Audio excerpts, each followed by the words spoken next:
Hot summer nights, can't breathing again. Young core on the rise, yeah, the window kicking in. New faces in the club, out same hunger, same grind. Every pitch, every swing, yeah, they locked in time. From the bullpen to the bats, it's a problem this year. Whole league looking up like, yo, they really here. Hear the crowd start rumbling, feel it in your chest. This ain't hype, nah, this is real success. Every episode fire, every take cuts deep. If you talk goes baseball, this the place to be. Big Town Sports, hey. On the stadium lights, crab cakes, hot takes, all summer nights. Big Town Sports, hey. When the city roars, best up and coming Orioles podcast, what you waiting for? From first pitch to the last out, we don't miss a beat.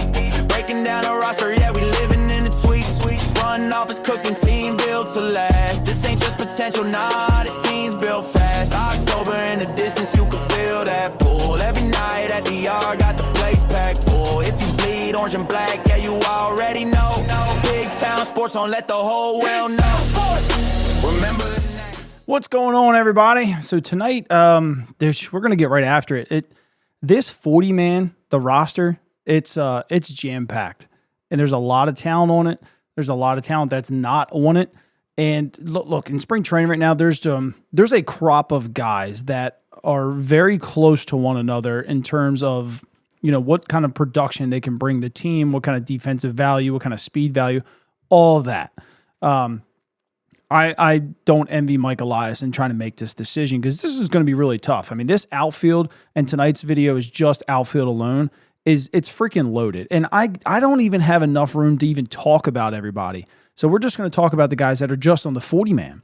So there's, you know, we're not even going to really even talk about Enrique Bradfield because, yeah, he's probably the best defensive center fielder in the entire organization, not on the 40-man. So cut me a little bit of slack. I don't have every single person on here, but we're going to kind of get after it. So this is what we do have on the 40-man. We have Taylor Ward, Colton Cowser, Dylan Beavers, Tyler O'Neill, Leodius Tavares, Heston Kjerstad, Jeremiah Jackson, who can play outfield, Blaze Alexander, who can play outfield, and Reed Trimble. What do you do with all that? What do you do with all that? So I put together a little presentation of what each guy is. You know, Taylor Ward probably, as far as WAR goes from last year, is the best outfielder on the team. And you can clearly see why he was brought in. So as we kind of go over some of these numbers and whatnot over the majority of the players that are on this list here, you'll see that why Taylor Ward was traded with Grayson Rodriguez involved. And mainly because, you know, he drives in a lot of runs. He hits a lot of home runs. He's a right-handed power bat who plays outfield, got a pretty high WAR, you know, hits very well with runners in scoring position. So he's a lock, right? We don't really have to touch on him too much as far as who's going to make the roster. Taylor Ward's a lock to pretty much play every single day in left field. I don't think that's a question from anybody. Now, Colton Cowser, right? The main guy that drives a lot of hate and love in this fan base here. You know, he had a down year last year. He was hurt, you know, going into the offseason. He got hurt coming out of the offseason, and he got, you know, suffered broken ribs during the season. Then he suffered a concussion. He went through it last year. Still managed a 1.0 WAR. But I think we can all agree this season wasn't great. And Cowser would probably tell you straight up to your face, he knows he could do better. But, you know, right now he's penciled in as the starting center fielder every single day. And he's a guy that in left field is pretty dominant. I mean, he had 9 outs above average the first year he played left field. He has one of the strongest arms in baseball. We'll touch on that later. You know, yes, it's a little widely inaccurate at times, but, you know, overall, Cowser's got the tools to be a damn good ball player. Just haven't seen it just yet. So let's get to Dylan Beavers here. Dylan Beavers is quickly becoming a fan favorite around here. And he's a guy that, you know, sees a lot of pitches, works the counts, you know, gets on base. He's got a unique swing to him, but it's effective. It finished last year with a 1.0 WAR. And he's never been like, nobody's ever really talked about his defense as being like elite. I think it's serviceable. It's probably above average. But, you know, the bat is the big thing with Dylan Beavers. We're going to get into why that may or may not be a problem later, but let's keep moving here. So Tyler O'Neill. Again, I think Tyler O'Neill, because of the contract, obviously, he's 100% going to make the team. Last year, horrific. And he'll tell you that. It was horrific. Negative .6 WAR. Pretty much spent three quarters of the season on the IL. Even when he did play, he was brought in here to match lefties. Didn't even hit lefties. So just an all-around bad year for Tyler O'Neill. But he is penciled in pretty much for the entire season, making $16.5 million a year. No questions about it here. Leody Taveras here. So this one's a unique guy. He was former top prospect for Texas for a long time. Got traded to Seattle last year. Didn't perform in either place last year.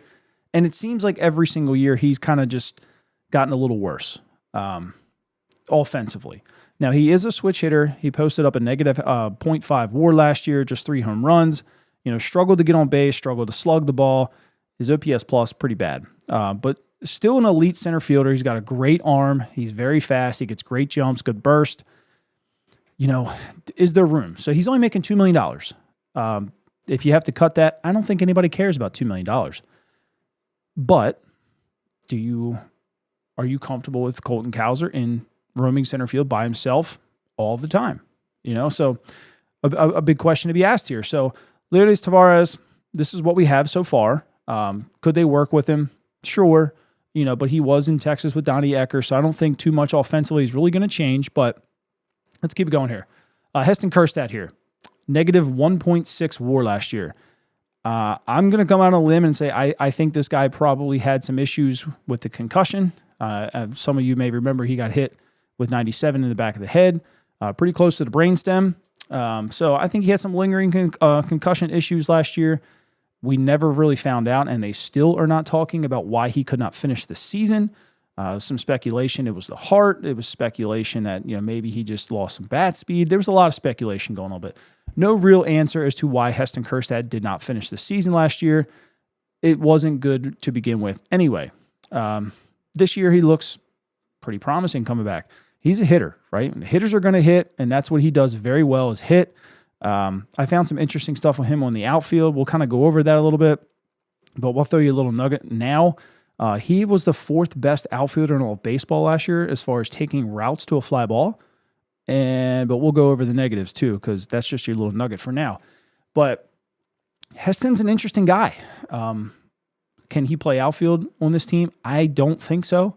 Not with what's currently on the 40-man and on the current roster. But look, like I said, he's a hitter, and hitters hit, and when you hit, they find a way to put you in a lineup. We shall see. I don't think he makes the opening day roster, but we'll see. Again, when you hit, sometimes they find spots for you. Jeremiah Jackson is also a fan favorite. This guy exploded on the scene, right? He was a former first-round pick who struggled with the Angels a little bit. We gave him a minor league deal, and he came up, crushed it in AA, crushed it in AAA, and he got a shot. Came up and posted a .4 WAR with 5 home runs, 21 RBIs. This guy hit when it mattered. 775 OPS and a 117 OPS plus. Like everything you could ask out of Jeremiah Jackson, especially to learn the outfield. I wouldn't say totally learn it. He played a little bit, but to learn it at the big league level on the fly. And look, he had some that was a little ugly, but he had some that was pretty good. And believe it or not, he actually was one of the better arms on the team last year. I was looking at advancing. And guys only advanced on him, we'll say from first to second, trying to lay out a double or go from first to third, only just 15% of the time. That was actually like top 10 in baseball. No one really ran on him, even though he doesn't have the strongest arm in the world. He's got a strong arm, and it's accurate. He averaged about 91.1 miles per hour in each throw, which is above major league average. It's not elite, but again, just 15%, and I think it was like 74 opportunities. Guys just didn't want to run on him. So for learning right field last year, I think he played exceptionally well. Now with this year, with a lot of the injuries in the infield, and this is where I think we have an issue with the outfield, is all the infield injuries. He presents himself as an infielder first right now, and that can play outfield. But that's going to, I think, take away an outfield spot from somebody else, right? Because you got a guy that can, technically got 2 guys that can do both. And if you keep Ryan Mountcastle, you got a guy who's kind of sitting around doing nothing. So one of these outfielders, I think, is going to not have a job. And we're going to go over maybe who. So you got Blaze Alexander. Had a very nice season last year. Didn't play, he wasn't an everyday guy, but he got a lot of at-bats, right? A 1.7 WAR, 7 home runs. The OPS was pretty good. Slugging was pretty decent. This is a guy that can play all over. Think of a modern day Ryan Flaherty that hits a little bit better. And I'm talking strictly defense. Like Ryan played everywhere and he played it exceptionally well. This is what you're going to get at Blaze Alexander. He's going to play everywhere and he's going to play it exceptionally well. But Blaze, I think, hits just a little bit better than Ryan did. But again, another infielder that can play outfield and can play pretty well. What happens to somebody else? And the very last guy on the 40-man, Reed Trimble. And a lot of people don't really remember Reed. Reed was a second-round pick and kind of struggled his first couple years in the system here. But 2024 clicked. I don't know if he got healthy. I don't know what happened. But Reed started to figure it out and started playing through a couple different levels. 2025 comes around, has a very nice season, 17 home runs. The RBIs were a little down, but that's okay. Slugging was great. OPS was great. Had 21 stolen bases. This guy hasn't been thrown out in the minors. His only throwout since being drafted is in the Arizona Fall League, just one time. Since 2020, I actually posted this on Twitter the other day.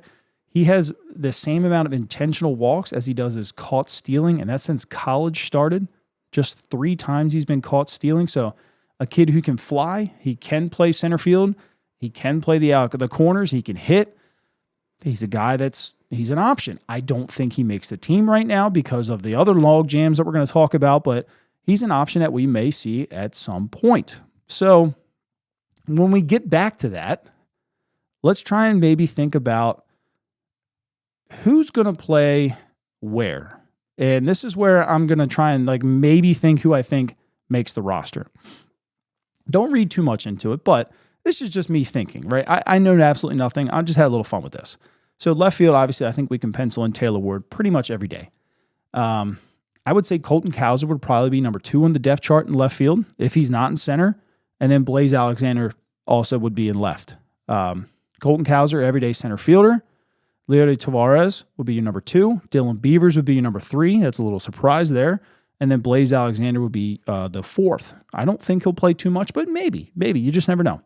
Dylan Beavers, I think, is your starting right fielder. Maybe. Again, Dylan's that guy that could either not make the team or be your starting right fielder every day. And we'll kind of talk about why. And then you got Tyler O'Neill, who's going to see some time out there. And I'm pretty sure all of you probably don't want to see him at all, but he will. And then Leody Tavares, again, I think would be the 3rd string ever in right field.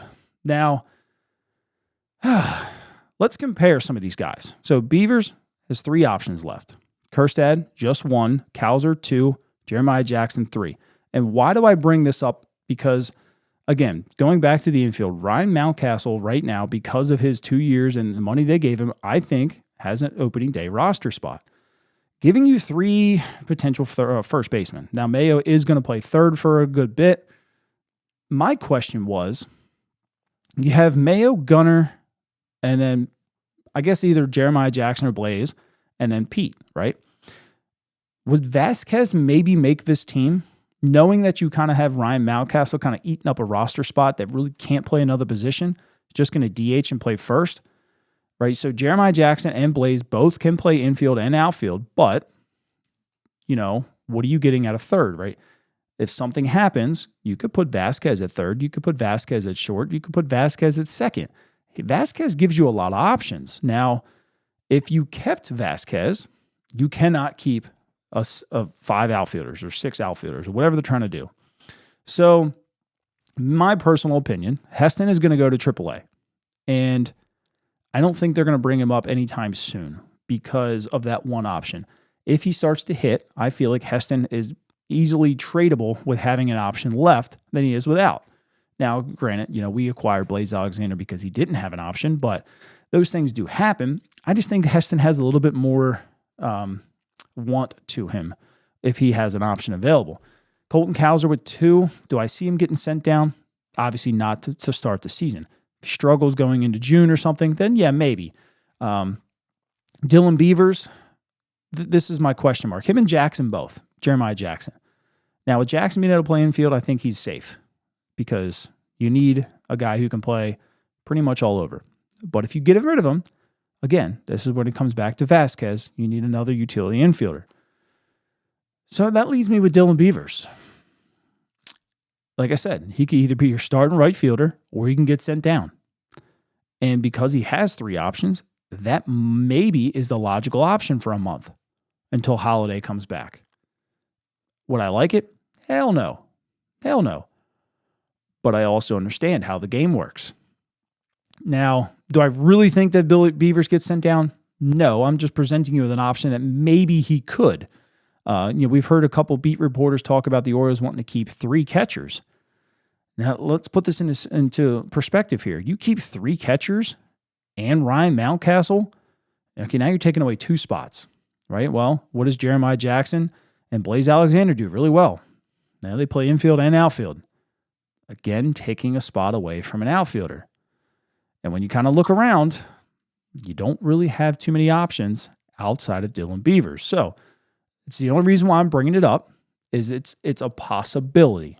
I don't think it's going to happen, but it's a possibility. Let's measure these 4 guys, right, to see maybe who would be the better option to send down. So I'm looking at speed component here, and the component goes into 4 different components: stolen base percentage, the efficiency of how you steal, the frequency of stolen base attempts, how aggressive you are, percentage of triples, your pure speed, and your runs scored percentage. So how many times did you score from second base? So Dylan Beavers was at a 4.2, which is decent. 4.5 is league average. 7 is elite speed. Heston Kjerstad led the 4 of these guys with 5.5. Heston's actually pretty sneaky fast, but we shall see. Cal's at a 5.1, and Jeremiah Jackson at the slowest here at 3.9. And I think a lot of that maybe was pure speed and then stolen base efficiency. He didn't really run a whole lot. But sprint speed by foot per second, we can see that Beavers was the fastest by a good margin. And shockingly, that Heston Kjerstad was faster than Calzer. So that kind of raises some questions. And like I told you, Heston had a funny season. Heston was the worst player in baseball in getting a jump for a fly ball. He was third worst in burst, meaning once you got that jump, did you have that little extra oomph to go get the ball? Third worst in all baseball. And we're talking about 185 outfielders, but he was the 4th best in taking a route. You know who that was when they were growing up older? That was Anthony Santander. Terrible in the outfield. And then eventually became this incredible route runner and just found a way to get to the ball, especially in that right field corner, to where, yes, he may have had a bad jump, but he made up for it because the route was so perfect all the time. And I see a lot of you guys commenting here at 37 so far. I am going to catch up with this. Just like every other live stream, we're going to go ahead and we're going to read the viewer comments at the very end here. I'm just going to kind of get through this skit, and then we'll start picking some of you guys up. So don't think I'm ignoring you or anything. We're just going to get to it eventually. But again, appreciate you commenting. We're going to read them all. So stretching out a double here. This is when you're playing the outfield. 46 attempts against Dylan Beavers, 24 were successful. And then you can see how bad Kjerstad was. 50%. Guys were running on his arm like crazy. 97 attempts against Calzer, 22%. I think that's pretty good. Yes, he was wildly inaccurate, but you know what? Guys feared that arm. You're talking about a guy who threw 103.3 miles an hour on one of his throws this year. That's the second best in baseball, behind O'Neal Cruz. He's got a little humdee behind that. So, and then you look at Jeremiah Jackson now. He didn't play a whole lot, but 34 attempts, only 15 guys ran, or 15% of guys ran. He threw out 3 guys in those 34 attempts. So I think people kind of respected his arm a little bit. So then they kind of stopped running. But we'll talk about arm strength here. So league average, left field 87.1 miles an hour, center field 89.6, right field 90.5. Calzer was a 92.2 overall, 103.3 max, 93.5 in left field, which would have been the best in baseball, 91.2 in center field, which was like 7th best in baseball. Jeremiah Jackson was a 91.1 overall with a 93.7 max and a 91.1 from right field. Again, he was like 10th best in baseball. Guys respected Jeremiah Jackson's arm. Calzer was an 86 mile an hour overall, 89.5 max, 86 in left, 88 in right. Again, guys ran on it, and I think a lot of that was maybe just a little bit of him kind of hesitating towards the ball a little bit. But we saw Calzer hose a couple guys before. Kjerstad, I'm sorry. He's got a decent arm. Is it as good as Cowser's? No, but you know what? It's good enough to get the job done. So, and then you look at Dylan Beavers, who had the overall slowest arm. And then the max obviously was better than Kerstad's, but all in all, Beavers gave you a pretty solid season. I think those numbers will kind of maybe get a little bit better this year. Not a ton, but just a little bit more reps and whatnot. A little bit more chances and opportunities will probably pop some of those up. Now, again, I can't talk about everybody, but Leody Taveras, he kind of already written off. I kind of wrote him off pretty early too. He's a switch hitter. 99.7 is his max velo from his arm. Again, Cowser threw 103. It's pretty freaking good. 20 advanced career holds. So this is guys going first to third or from home plate to second. They don't take that extra base. 20 career holds, which would put him right around 40th, which is pretty good since 2020. Not great, not bad. Highly graded reaction time. He averages 35.4 feet covered, which would put him right around top 10 in baseball. And then high rated burst on jumps, takes the extra base 6% more than league average. I don't think you write this kind of guy off, to be honest with you. Switch hitter, doesn't really hit for much, but I don't know if you need him for that. You know, if you're going to keep these guys, let's be honest, for half a second, I don't think our outfield defense is the best in the world. Taylor Ward is one of the worst in baseball at going back on a ball. I think he was like a -8 or something like that. It was bad. Heston was just a -5. So you can only imagine what Ward's going to look like going back on a ball, especially in left field here in Baltimore.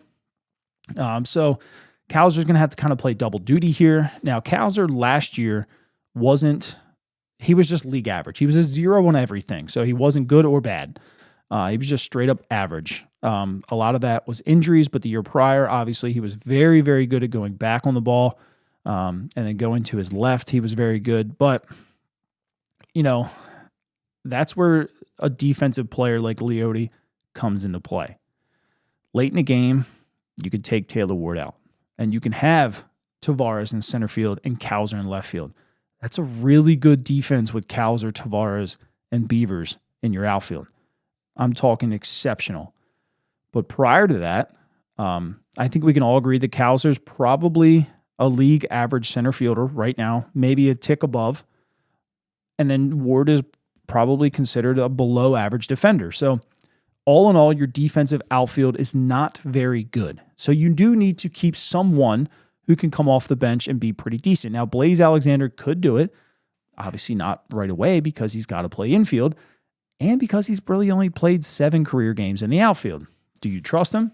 I probably would. I mean, from what I've seen, you know, he seemed like he went out and got the ball, you know, made a couple diving plays and whatnot, ran some things down in the gap. Like, he looks like an outfielder. Again, do you trust it? But it's a tough question. I think Taveras has a spot on this team just for the defense and the speed, honestly, because late inning, I mean, you don't have to rely on Taylor Ward to try and steal second base. You know, you need a run. Well, you also need an outfielder. You put him in, you let him steal second. So I think he definitely makes the team. I think you can almost put him, I'll say for my own self, I think he's a lock to make the team. At least to start the season because of the injuries to the infield. Now, once the infield kind of shores itself back up and you can rely on Jeremiah Jackson and Blaze Alexander, you know what? At that $2 million at that point, I don't think they care. But to start the season opening day, I think Leody Taveras is a lock, which is fine for me. Fine for me, just for the defensive side of things. But I don't know. If we have to sit here and pick a guy, and I seen somebody else put it in the chat here, so let's think about the 13 men right now. I put it in. I wrote it down earlier. What did I do with it? So you got Adley Basayo, right? That's 2 right there. If you took a third, that really throws a monkey wrench into everything, which I don't think they do because of this. But then let's think. You got Pete and Mountie. That's 4. You got Blaze and Gunner. That's 6. You got Mayo, 7. You got Ward, 8. Cowser, 9. O'Neill, 10. You only keep 3 more here. Taveras It's 11, right? So now you have what? Does Jeremiah Jackson make the team? Sure. Yeah, probably. That's 12. What are you doing? Are you going Vasquez? Are you going a third catcher? Are you going another outfielder? You know what I mean? You got Dylan Beavers. Yes, he'll probably play, but you got to pick and choose right there, third catcher or Vasquez. And if you pick the third catcher, one of these outfielders got to go. They don't got to go, but you would think that they go because you have so many of them. So I think this puts the Orioles in a tough spot. I don't think they mind necessarily, but I think it does put them in a little bit of a tough spot. How do they get around it? It's going to come down to spring training? No, I don't think so, because you can be made a fool of in spring training in September numbers. Buck Showalter talked about that all the time. Don't read too much into September and then spring training numbers because they can make a fool out of you. So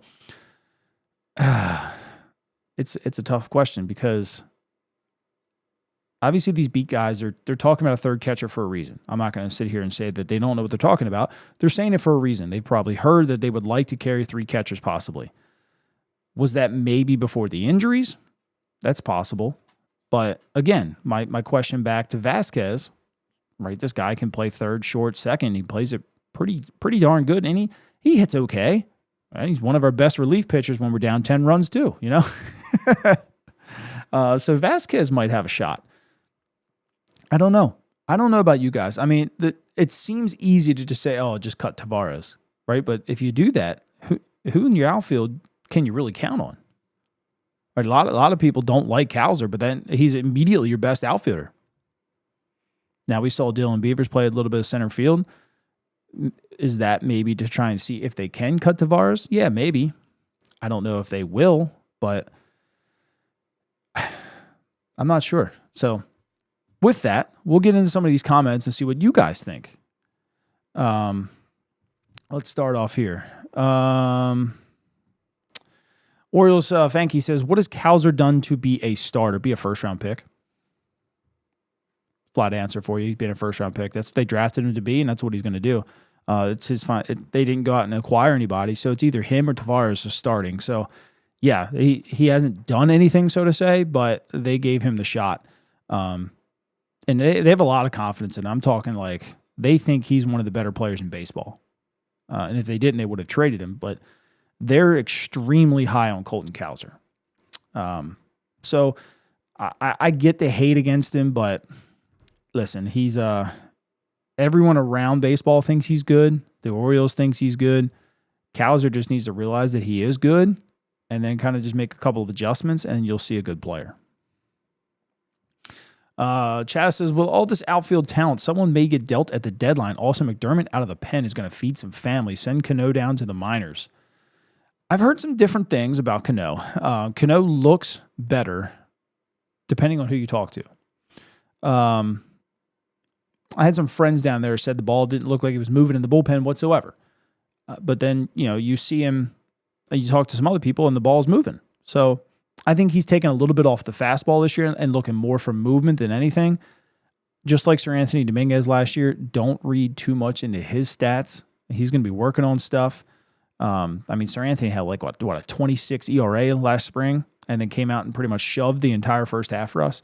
So don't put too much stock into spring training. But I think Cano does have an option, but I think he probably breaks with the team, but I could be wrong. Jackson said, never been a huge Junior Cano fan, but I think he has to be a bigly part of this bullpen this year. Yeah, he definitely has to step up, that's for sure.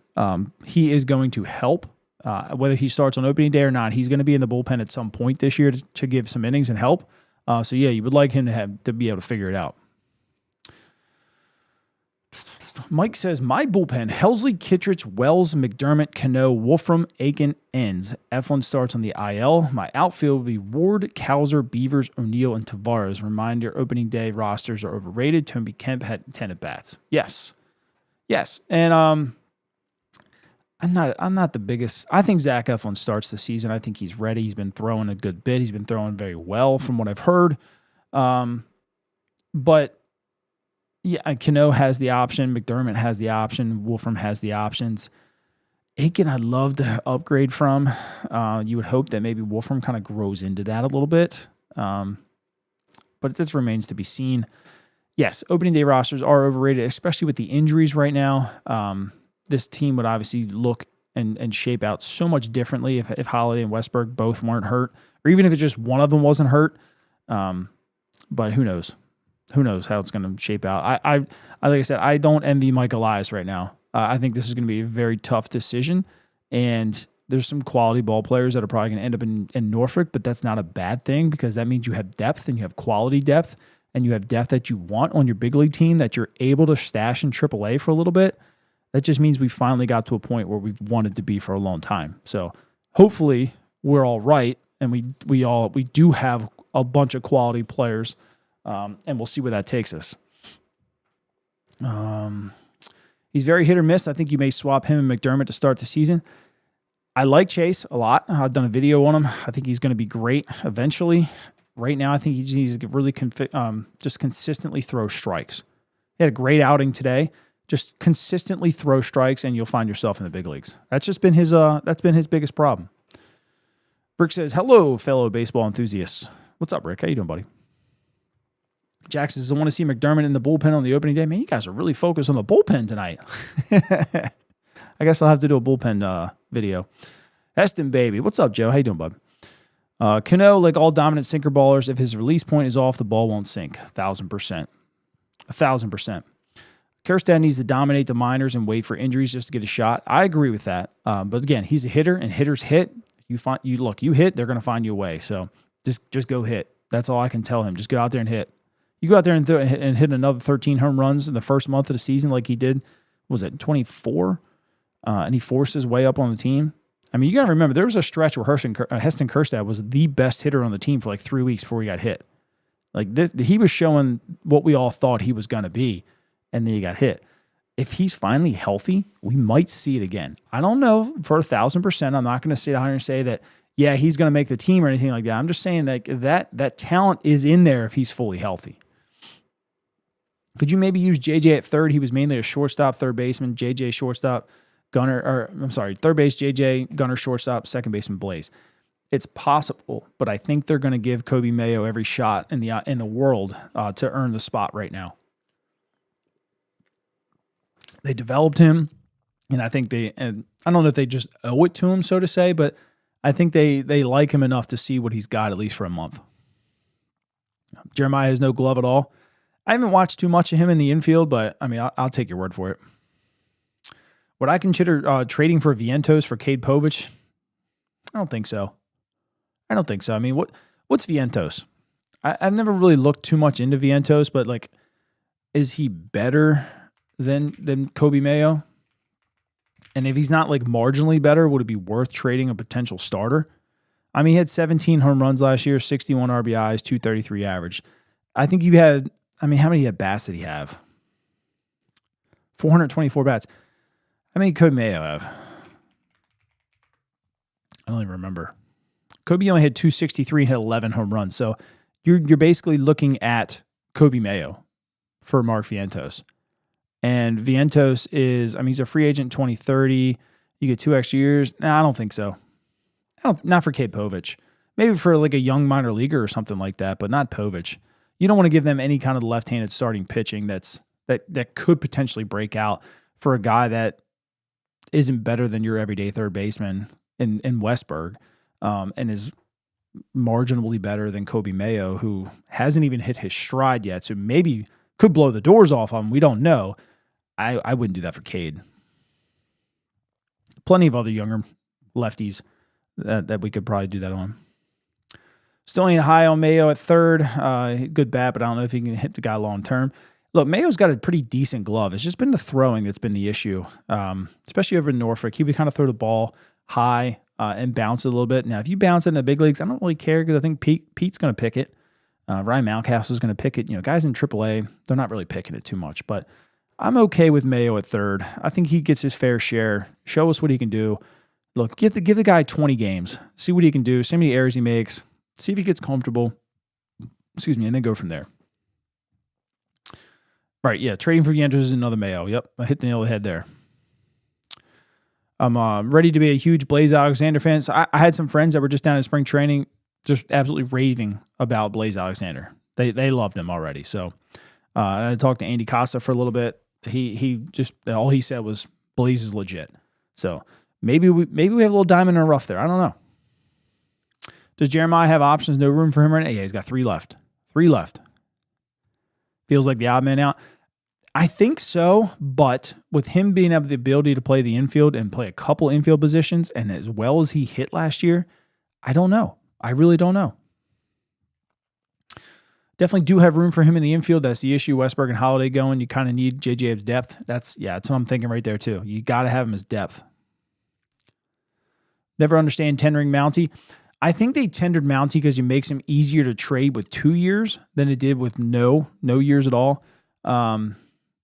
They still like Mountie. Mountie can hit. They just got to get the power back. The kid can hit. And he can hit very well with runners in scoring position. He's a great defender. Yes, there's no room for him. Obviously, now he's the backup first baseman in case Pete goes down or something. So it kind of works out right now. But I think they wanted to trade him. It just hasn't worked out just yet. Definitely going to convince us that Beavers the odd man out. He could be, man. I don't know. I really don't know. Beavers OBP has to be a right fielder. See, that's what I agree with. I think he earned himself the ability to be your starting right fielder every game, at least for the first couple months. Now, he didn't see a whole lot of lefties last year in the minors. Didn't really see a ton of them in the big leagues, and when he did, they wasn't very good. It wasn't pretty at all. But all in all, I think he did enough to say like, hey, I'm legit here. Like, give me a shot. So we'll see. Like I said, he's either the guy that's going to start every day or he's going down. There's no in between for him. He's in a weird place. Dave Peterson and Mark Vientos for Povich and Ryan Mountcastle. I don't think they would trade Peterson. I think they really, really like him. Would the team be willing to not have Beavers be eligible for the Rookie of the Year draft pick if he wins it next year? What do you mean? Would the team be willing to not have Beavers be eligible? So you're saying like send him down all year this year and then bring him up next year? I don't think they would wait that long. I think there would definitely be some kind of like player file grievances or something. They can't hide that one too much. Hello. What is that? Chantel Holland. Hello. How are you? Thanks for stopping in. Heston MVP. Woo pig. It's hard to put that much stock into Heston's stat with that small sample size. Yeah, I agree. Yep. He didn't play a whole lot, but you had to go with what you had. 13 position players are Adley, Basayo, Mountie, Pete, Gunner, Mayo, Alexander, Jeremiah Jackson, Ward, Cowser, Ton, Beavers, and Tavares. Yeah, I'm with that. My only question is if they wanted maybe that extra utility infielder with Vasquez, like who's the odd man out? Or if they do want to keep a third catcher. I don't agree with the whole third catcher thing. I understand it. I don't agree with it. But again, if you go that route, somebody else is an odd man out. So you got 2 guys that could push out an outfielder, and I don't know who it would be. I will say this, just from the eye test, he struggled in the field, but you do wonder how much that had to do with the head injury. Yes, he definitely did struggle. There's no hiding that whatsoever. Very slow to make decisions. Very slow to kind of get going, but hey, the routes were good. The arm was pretty decent. Could he grow into an outfielder? He could grow into a Taylor Ward. I think that's fair to say with Heston Kjerstad, because Taylor Ward just hits and people ignore the bad defense. And if you get to a point where you hit, you could grow into a Taylor Ward. I'm not saying he is. I'm saying he could, to where people kind of ignore your bad defense a little bit. But he's a hard worker. He's already taken very good routes. I could see him landing what Anthony Santander did. When he came up, he was okay in the outfield, just okay. But as he got older, the routes got better. He started diving and making some plays and whatnot. The jumps were still bad. The burst was still bad. It was the routes. The routes were very, very good. It became a very serviceable, I would even say a quality. He became a quality right fielder. And I think Heston has that same kind of work ethic. I don't think the jumps are really going to get that much better. I don't think the burst is going to get any better. I mean, he kind of just is what he is. But I think straight line speed, he can cover a little bit of ground. and he can take good routes, and he's got a good enough arm to get the ball back in, and I think he could grow into a serviceable outfielder. The problem is he's just blocked by 75 guys at this point. But again, if you hit, they're going to find you a way. All you got to do is hit, and you'll have sustained success in this league. Just get back to hitting.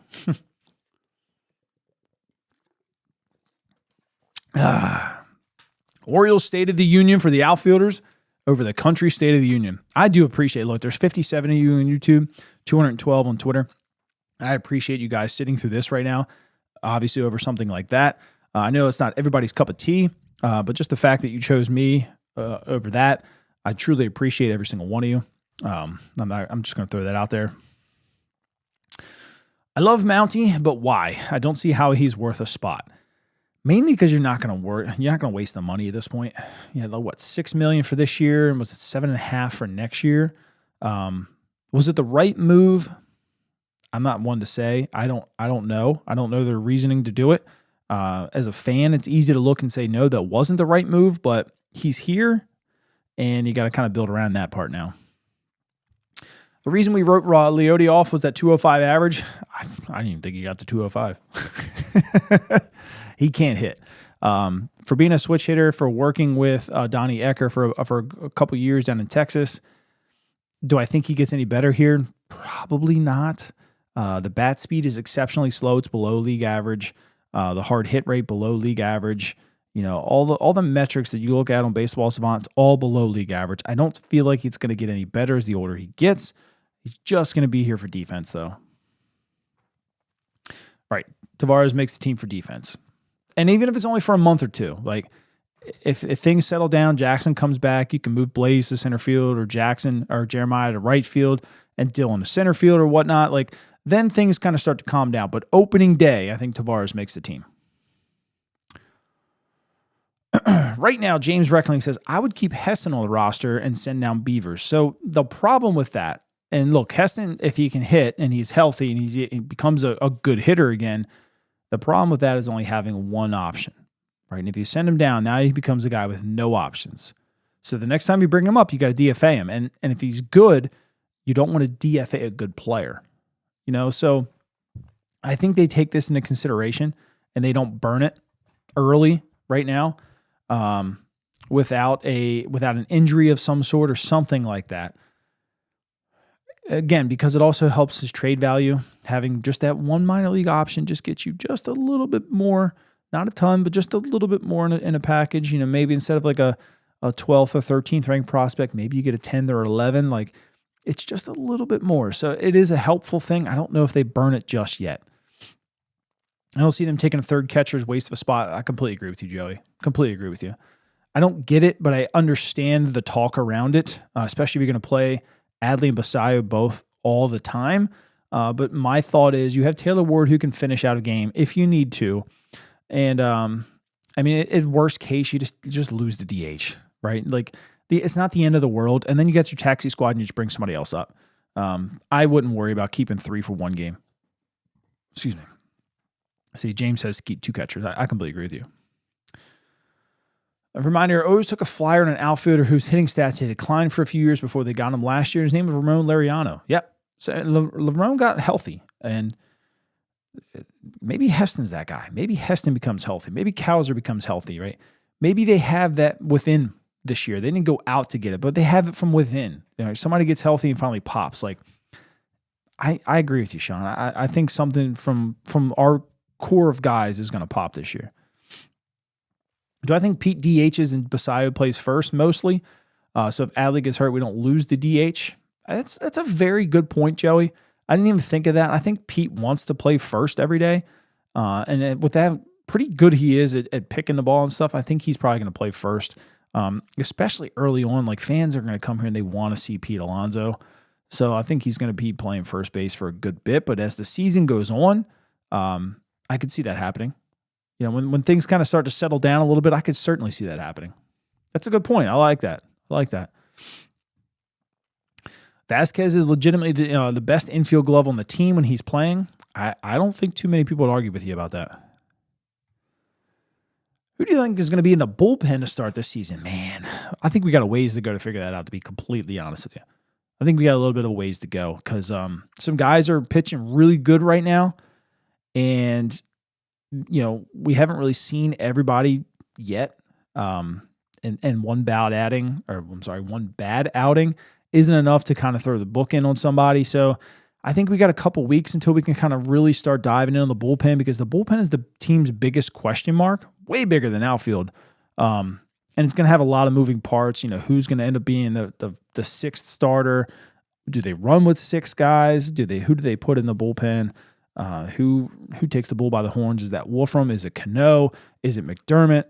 Does Levi Wells keep throwing the ball really well and then earn a spot? Like, there's a lot of options that they could do. I think it's way too early to kind of make that decision, though. To be completely honest with you, BCB. I'm gonna do a video about this. I am. I think enough people have asked about the bullpen tonight. I think within another week or so, when things kind of start, we start seeing more of these guys throw a little bit. I think it's time for a bullpen video. Bradfield Jr. instead of Tavares. So the problem, Murray, is he's not on the 40-man. So then you got to cut somebody, because I believe we're at 40 people. And I think they've already moved Selby and Felix to the 60-day. So those two spots have already been claimed too. If they haven't, it's possible. But I think Bradfield, with the amount of injuries that he had last year, I think they're going to start him in AAA. Get his feet under him, and just let him kind of continue to keep working the bat a little bit before we see him. And I think Tavares just makes it just easy for them right now. He's a veteran guy. He's used to coming off the bench and playing once a week, twice a week. You don't want to do that to somebody like Bradfield. When he's coming up, he's playing every day. And if he comes up and he plays, then what? Then you got to cut. Then you got to cut somebody else, and it's probably Dylan Beavers at that point. I just don't think Bradfield he doesn't fit the mold just yet. Trading Kerstad is dumb. Why not Cowser or Rutschman? I don't think they want to trade anybody. But if somebody kind of blows your socks off to send you a pretty good reliever for Kerstad, I think you got to listen. There's some teams out there that need some outfield that hit. Most of them want a right-handed outfielder, but somebody like Kansas City who needs offense going to turn down a Heston Kerstad for I don't know who they would send, but if the opportunity was there, do you think somebody like Kansas City would turn that down? I don't. So he's got more value than people think because of his power. He's just got to show that he's healthy first. I hear the Pirates really like De Leon and Gibson. What the hell do they need them for? I like them too. They don't need that. Christ, they got 75 guys that can throw the ball 100 miles an hour in their system. Oh, man. Rich keep getting richer over there on the pitching side, huh? That would be crazy. You'd have to send me something pretty good back. EBJ isn't player that you sit on the bench for 8 innings tonight. Right. Yeah, that's what I was just saying.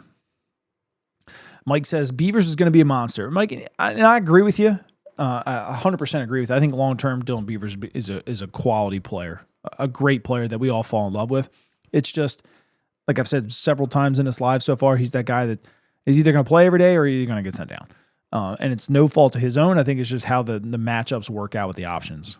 But I really don't think he gets sent down. It's a possibility. I could see Kobe Mayo being a great hitter. He might take that spot and never lose it. It might be something Westy, he left the door open. That happens in baseball, Rick. That happens in any sport. But yes, it's 1,000% could happen. And that wouldn't be the worst thing in the world for the Orioles. We all love Westberg. But let's be honest here. If Kobe Mayo took that spot and ran with it, that means you're better than Westberg. That means you're hitting 30, 40 home runs. That means you're making a good amount of plays that puts you in a great spot as a franchise. Then you don't need Westberg. Or if you want to keep Westberg, then you don't need Jackson Holiday. But either one of them becomes available. Because either one of them guys are really, truly bench players. They're starters in this league. But if Kobe Mayo pans out, hey, both of those guys can land you some pitching. So it would be in the Orioles' best interest for Kobe Mayo to figure it out. Hopefully this boosts Mayo's trade stock and grab an arm at the deadline. That's an option too. It all depends on Westberg, but if he's going to keep getting hurt, I don't see the Orioles trading Mayo anytime soon. If they were going to do it, I think they would have done it by now, to be completely honest with you. Trade Mountie after the Toronto series. you talking about just one series or the season series? I may just be very high on JJ, but to me, he's got to be our starting second baseman to start the year. Blaze has more value as a super utility off the bench, and I believe in his bat. I agree with you. There's some people that think there might be some holes in his swing and or his game, but listen, the guy got everything in his mother thrown at him last year, and he just kept succeeding. So I'd be with you. I mean, if he was my starting second baseman, I don't think I complain. Not until Jackson's ready. But if Blaze is it, I don't think I complain either. I think both those guys are good ball players. I think they're both going to get plenty of opportunities early. And whoever just kind of comes away with their opportunities in the best ways is probably going to keep going until Jackson's ready. 23 Mountie, 271, and 24, 270 last year. He was hurt and hit for 250, but definitely can hit. He can hit. It's just the power. The power is just gone. And I don't know if it's like a mental thing because the guy hits the ball hard. It just doesn't lift it. Now, was that maybe the coaches? I don't know. They all got fired for a reason, right? And 2 separate seasons. But I don't know. Something happened to him. They still love him. And they still want him here. So, look, if he's here, whatever. I'm going to cheer for him and hope to God he hits 25 home runs somehow. Could Heston grow into the left-handed first baseman DH? He could. I think right now that's Basayo's spot. I'm not saying that he can't long-term, but right now I think while Adley Rutschman is still here, I think Basayo that's more destined to be his role. Would they be willing to rely on Basayo as their top choice for Rookie of the Year? I don't think so. He's got a lot to learn. He's a good player. He's got a lot of power, but he's young. He's raw. He's just got a lot to learn. I don't know if he's going to be ready to take that jump just yet. He does remind us of Lariano. The entire fan base was furious when they traded him. I'm still a little mad. He was a fun player. Had a lot of fun watching him. He played the game right. He's always played the game right. He's always been a fun player to watch throughout his entire time in the big leagues. But great dude. At this point, you just want somebody that's going to do what he did, and we've had success, I'd say, in the past couple of years, finding one guy that seems to do well for us at some point in the year that we didn't really expect to. Who's that going to be this year? That's what I don't know. But again, looks like the comments had kind of run out for the night, so I'll just go ahead and wrap it up. We're 52 minutes in. Pretty solid stream right there to get off the bat. We covered a lot. Again, like I said, it was tough to kind of cover we didn't even talk about Big Christmas, Joenski, Noel. We really didn't talk a whole lot about Bradfield. Judd Fabian, I didn't even get a chance to talk about yet. It's another quality defender. He's got a little bit of swing and miss in his game, but he's still a good player. Tavian Josenberger, who can play outfield, can play infield. There's just a lot of good outfield in this organization. And we're talking about an organization that traded Austin Avern, and he's also very good. So a lot of other guys that I haven't even had a chance to mention yet. But again, we just went over the 40-man. There's not a ton of room. It's going to be tough. It's going to be tough for Mike Elias to make a decision of who he's going to keep on his 13-man. But I appreciate again, with State of the Union being on tonight, I appreciate all 53 of you hanging out here on YouTube and whatnot. That's pretty special to me. Again, thank you. I will catch you guys later. I'm gonna get started on a bullpen video with the amount of people that keep talking about it. We're just gonna let it kind of shake out with that another week or so. Let some of these guys get a little bit more innings in, and then we'll kind of go from there. But again, I'll catch you guys later.